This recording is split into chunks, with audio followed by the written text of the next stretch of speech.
সবাইকে স্বাগত।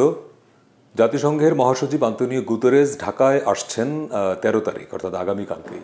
উদ্দেশ্য হচ্ছে বাংলাদেশের রোহিঙ্গা পরিস্থিতি পর্যবেক্ষণ করা। এটি মোটামুটি আমরা এরকম জানি।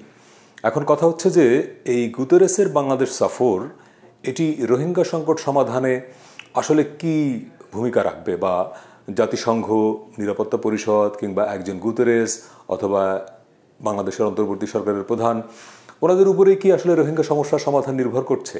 এবং বছরের পর বছর ধরে আমরা এই যে সমস্যা নিয়ে কথা বলছি এবং এই সমস্যাটার যে ব্যাপ্তি, যে বিস্তৃতি হয়েছে, বাংলাদেশ যেভাবে ভিকটিম হয়েছে তাতে বাংলাদেশের তরফ থেকে যে ধরনের কূটনৈতিক প্রচেষ্টা গ্রহণ করবার কথা ছিল তা কি আদৌ এ পর্যন্ত হয়েছে? কিন্তু বাংলাদেশ এখন পর্যন্ত সরকারের হিসেবেই ১০,৫,০০০-এরও বেশি রোহিঙ্গা বসবাস করছে।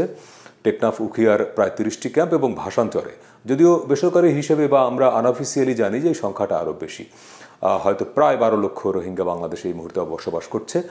বাংলাদেশ এমনিতেই একটা ছোট দেশ, প্রায় ২০ কোটি মানুষের চাপে আমরা নিজেরাই যেখানে জর্জরিত, এবং গ্রেটার কক্সবাজারের ইকোসিস্টেমটা আসলে এক অর্থে ধ্বংস হয়ে গেছে এই বাস্তুচ্যুত মানুষদেরকে আশ্রয় দিতে গিয়ে। মানবিক কারণে বাংলাদেশ আশ্রয় দিয়েছে তাদের, কিন্তু সমস্যা হলো যে এই একটি অন্য দেশের মানুষ, তারা বাংলাদেশে প্রাণ নিয়ে পালিয়ে আসার পরে আমরা মানবিক কারণে আশ্রয় দিলাম, কিন্তু কত বছর আমরা তাদেরকে আসলে এভাবে রাখতে পারবো?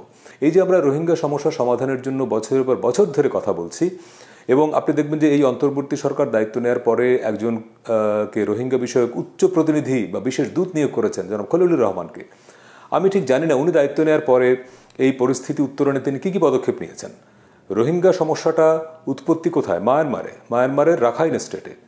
তো মায়ানমার সরকারের সঙ্গে আমরা কি কথা বলেছি? আমরা কি মিয়ানমারের জান্তা সরকার, রাখাইন স্টেটে যারা এই সিচুয়েশনগুলো ডিল করেন, আমাদের সরকার কতজনের সঙ্গে বৈঠক করেছে আসলে? এবং আমরা জানি যে গলফ কূটনীতি কিন্তু একটা বিরাট ব্যাপার। সেনাবাহিনীর উচ্চ পর্যায়ের অনেক বড় বড় ডিল হয় গলফ মাঠে। তো বাংলাদেশের সেনাবাহিনীর তরফ থেকে, সামরিক বাহিনীর তরফ থেকে এই রোহিঙ্গা সংকট সমাধানের জন্য এই গলফ কূটনীতি কতটুকু হয়েছে?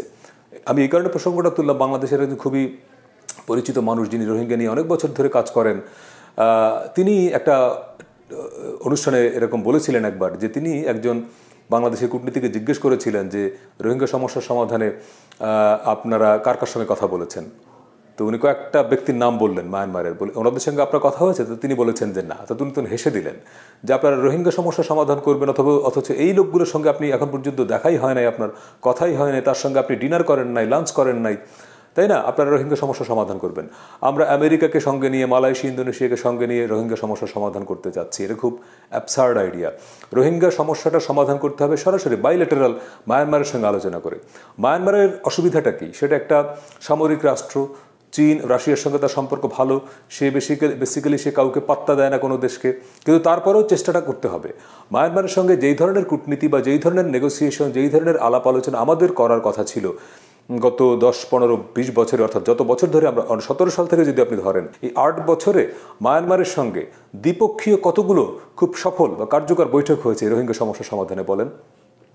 তাহলে আমরা রোহিঙ্গা সমস্যার সমাধান যেই পথে খুঁজছি, যেভাবে জাতিসংঘকে যুক্ত করে, আমেরিকাকে যুক্ত করে, এইটা একটা ওয়ে, কিন্তু প্রধান স্টেক হোল্ডার যে মিয়ানমার, তাদের সঙ্গে আমাদের সম্পর্কটা কি? সে মায়ানমারের সঙ্গে আমরা কতটুকু দিন দরবার করতে পারছি এবং মায়ানমারের উপরে কতটুকু চাপ প্রয়োগ করতে পারছি? কূটনীতিতে শুধু চাপ প্রয়োগ করে কিন্তু সমস্যার সমাধান হয় না। এখানে ভালো কথা বলে, ভালো সম্পর্ক তৈরি করেও অনেক কাজ আদায় করা যায়। আপনি যুদ্ধ করে একটা দেশ দখল করে ফেলতে পারবেন, সেটা তো খুব সহজ না। কিন্তু আপনি যদি সেই রাষ্ট্রের সঙ্গে সমঝোতার মধ্য দিয়ে, ভালো আলাপ আলোচনার মধ্য দিয়ে, যুক্তি দিয়ে তাদেরকে যদি বোঝাতে পারেন যে দেখো ভাই, বাংলাদেশ নিজেই তো একটা বিপজ্জনক অবস্থার মধ্যে আছে এত বিরাট জনগোষ্ঠীর চাপে, সেইখানে তোমার এই বাড়তি 10-12 লক্ষ লোককে আমরা বছরের পর বছর ধরে আশ্রয় দিচ্ছি, আর এই রোহিঙ্গাদেরকে তোমরা কেন সেখান থেকে উচ্ছেদ করছো? রোহিঙ্গারা কি টেরোরিস্ট? রোহিঙ্গারা কি তোমাদের উপরে অত্যাচার করেছে? রোহিঙ্গারা কি মায়ানমার সরকারকে চ্যালেঞ্জ করেছে? তাহলে তোমরা কেন জাতিগতভাবে নির্মূল করার চেষ্টা করছো? এই আলোচনাগুলো রোহিঙ্গাদের মায়ানমার সরকারের সঙ্গে কতটুকু হয়েছে আমি জানি না। এবং যিনি রোহিঙ্গা বিষয়ক বিশেষ দূত নিয়োজিত হয়েছেন, তিনি এই গত কয়েক মাসে কী কী কাজ করলেন সেটাও আমরা একটু দেখতে চাই। ওনার একটা প্রেস কনফারেন্স ডাকা দরকার যে আমি গত কয়েক মাসে রোহিঙ্গা সংকট সমাধানে বা রোহিঙ্গাদের প্রত্যাবাসনের জন্য আমি এই কাজ করেছি, আমরা সেটা দেখতে চাই। গুতেরেস আসবেন বাংলাদেশে, আমরা তাকে স্বাগত জানাই, কিন্তু সেই সঙ্গে মনে রাখতে হবে যে এই সমস্যা মিয়ানমারের, কিন্তু ভিকটিম হচ্ছে আমরা বাংলাদেশ। বাংলাদেশ কত বছর এই বোঝা বইবে সেটার একটি শান্তিপূর্ণ, যৌক্তিক এবং মানবিক সমাধান খুব দরকার। মানবিক সমাধান করতে চাইলে আমাদেরকে প্রথমেই মায়ানমারের সঙ্গে আমাদের সম্পর্ক বাড়াতে হবে।